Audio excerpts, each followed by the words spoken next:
This evening I'd like to share with you some thoughts of peace and hope. But before I do that, I'd like to just pause to recognize the fact that today is a day of grieving. We grieve because we hurt. Death has hit home. It's touched somebody that we love and know and care about. God made us to be in relationship with each other. He created us to be in a relationship with other people. And when that relationship is lost because of death, we hurt. When that relationship is lost, we feel pain. We grieve. And it's because of your love for Matti that you hurt today.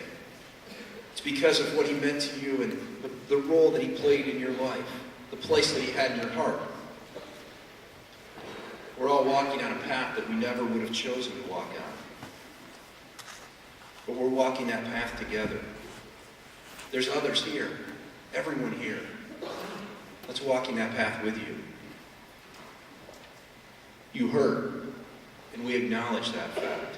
It's okay to grieve. Grieve long and grieve deeply.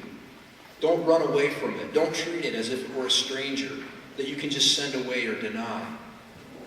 Grieve what is lost. Grieve honestly. Grieve lovingly. Grieve patiently. But in the midst of that grief, I'd like to share some words of comfort.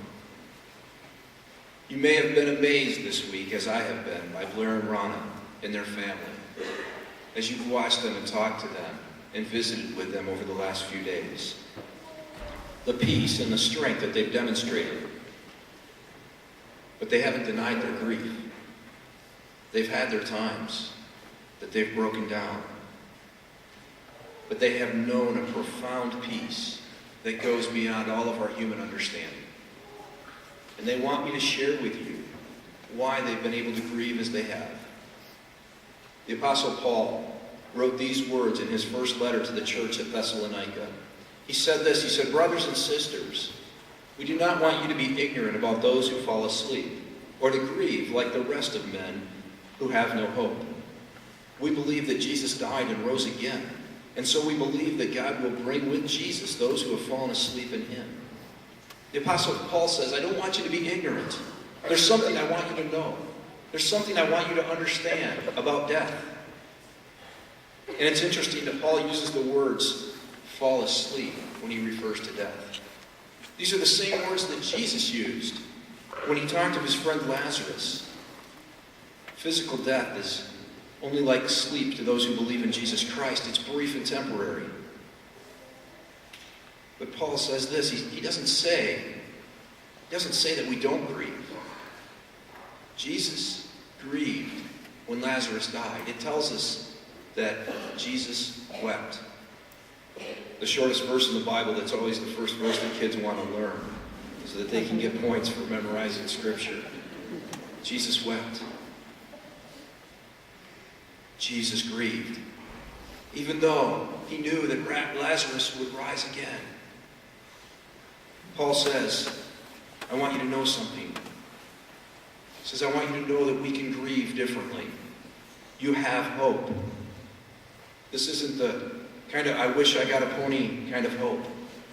This is a joyful, confident expectation. A hope of what? A hope of the resurrection. Rana shared these words with us, the words that Jesus spoke when he was speaking to Lazarus' sister. When he was speaking to Martha, he said these words. He said, I am the resurrection and the life. He who believes in me will live, even though he dies. And whoever lives and believes in me will never die. Do you believe this? Yes, Lord, she told him. I believe that you are the Christ, the Son of God, who has come into the world. As Rana said, Matti answered the question, do you believe this? He said, yes, I do. Blair and Rana have answered the question, yes, I do. Many here today have answered Jesus' question, do you believe this? You've answered, yes, I do. This is where the peace and strength that they have